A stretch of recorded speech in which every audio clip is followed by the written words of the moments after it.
سابق وفاقی وزیر اور عوامی مسلم لیگ کے سربراہ شیخ رشید کا کہنا ہے کہ امپورٹڈ حکومت کے اتحادیوں میں دوریاں پیدا ہونا شروع ہو گئی ہیں۔ پیپلز پارٹی نے نون لیگ کو سیاسی گڑھے میں پھینک دیا اور خود رفو چکر ہو گئی۔ اپنے ٹویٹ میں سابق وزیر داخلہ شیخ رشید کا کہنا تھا کہ آج ہونے والا قومی سلامتی کا اجلاس کرپٹ اور منی لانڈررز کی سربراہی میں ہوگا۔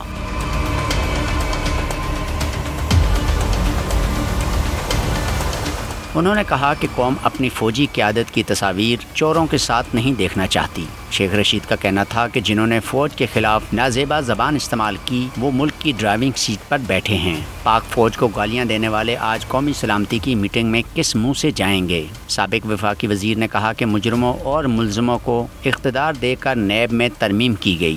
ہمیں کم چائے پینے، آدھی روٹی کھانے کا مشورہ دینے والے خود اپنے گھروں کی زیبائش کے لیے اضافی بجٹ لیتے ہیں اور اپنی عیاشیوں میں کمی نہیں آنے دیتے۔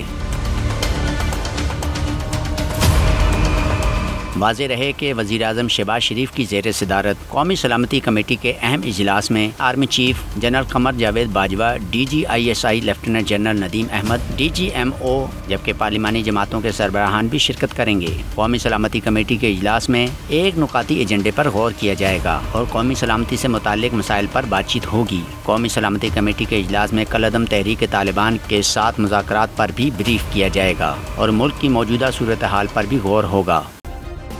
سبسکرائب کریں اور بیل دبائیں تاکہ کوئی خبر رہ نہ جائے۔